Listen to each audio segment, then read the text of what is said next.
आज जो आईपीओ खुल रहा है इसके बारे में आपकी राय जानना चाहूंगा। रेटगेन ट्रैवल टेक्नोलॉजीज, क्या करना है सर इस आईपीओ में? अप्लाई करना चाहिए दीप, और लॉन्ग टर्म के लिए अप्लाई करना चाहिए। हो सकता है आपके शॉर्ट टर्म में लिस्टिंग पे थोड़े बहुत पैसे बन जाए, मैं उससे इनकार नहीं करता, लेकिन मुझे जब किसी आईपीओ पर एडवाइस करना होता है तो मुझे न सिर्फ आईपीओ की क्वालिटी और मैनेजमेंट की क्वालिटी बल्कि मार्केट के एंगल से भी देखना होता है।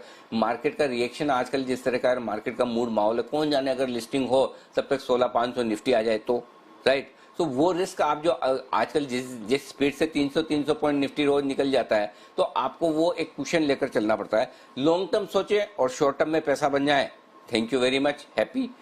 लेकिन शॉर्ट टर्म सोचे और ना बने, लॉन्ग टर्म हो जाए तो उसमें तकलीफ ज्यादा होती है। तो आप लॉन्ग टर्म के लिए, मध्यम से लंबी अवधि के लिए पोजिशनल जिसे कह सकते हैं, मीडियम टर्म के लिए कह सकते हैं, मीडियम से लॉन्ग टर्म के लिए आमतौर पर मैं या तो लॉन्ग टर्म ही बोलता हूं या लिस्टिंग है नहीं, लेकिन यहाँ पर इसलिए मैंने एक टर्म और यूज किए। मीडियम से लॉन्ग टर्म के लिए, मध्यम से लंबी अवधि के लिए इस आईपीओ में पैसा लगाना चाहिए। अगर लिस्टिंग पे बन जाए तो बहुत अच्छी बात है, नहीं तो अगर ये स्टॉक लिस्टिंग पे पैसा ना भी बना के दे और आपके पोर्टफोलियो में रहे तो कहीं कोई हर्ज नहीं। और उसकी कुछ बहुत बढ़िया वजह है दीप। पहली चीज तो कि ट्रेवल और हॉस्पिटैलिटी इंडस्ट्री में ये अपने आप में लीडर है, टेक्नोलॉजी देने वाला। बहुत ही बेहतरीन पोजीशन है ये कंपनी, सास सॉफ्टवेयर एज ए सर्विस का काम करती है, नए जमाने का बिजनेस है, और इस अपने बिजनेस में लीडर होना सबसे बड़ी बात है। आप जो भी काम करें उसमें अगर आप नंबर 1 हैं, आप लीडर हैं, आपने उसमें महारत हासिल की है, तो फिर उसमें आपकी वैल्यू होती है। और रेटगेन की वैल्यू इसी वजह से है कि ये न सिर्फ इंडिया में बल्कि ग्लोबली भी इस इंडस्ट्री में लीडर हैं। और इस लिहाज से इस इंडस्ट्री के जो प्रोस्पेक्ट्स हैं, प्लस टेक्नोलॉजी के लिहाज से जितनी डिमांड इस इंडस्ट्री में टेक्नोलॉजी की और बढ़ने वाली है, उसके लिए कंपनी वेल पोजीशन है। तो आगे के लिए जो ग्रोथ प्रोस्पेक्ट्स हैं वो बेहद दमदार है, इसमें कोई डाउट नहीं है। दो चीज।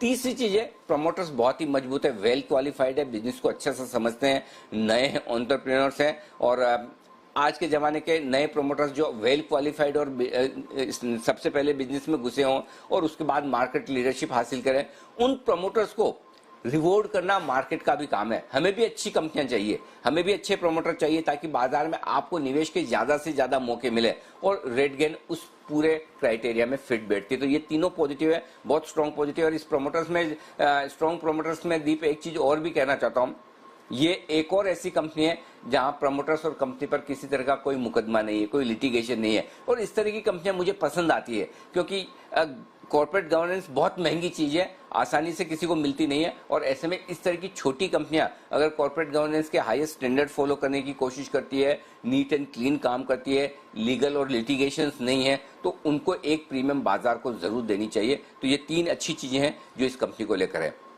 अब कुछ नेगेटिव्स है जो बता दूं। सबसे पहला नेगेटिव तो कोरोना का ही है, ये फिर से ओमिक्रॉन का डर, भगवान न करे चलिए ट्रेवल इंडस्ट्री फिर से खतरे में, एविएशन इंडस्ट्री फिर से खतरे में ग्लोबली, तो बिजनेस मॉडल इनका इम्पैक्ट हो गई, असर हो गई।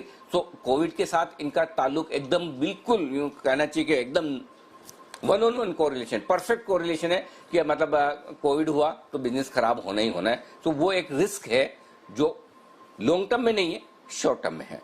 दूसरा, मुनाफा कंसिस्टेंटली नहीं हो रहा। पिछले 2 साल में लॉस किया, उसके पहले प्रॉफिट किया था।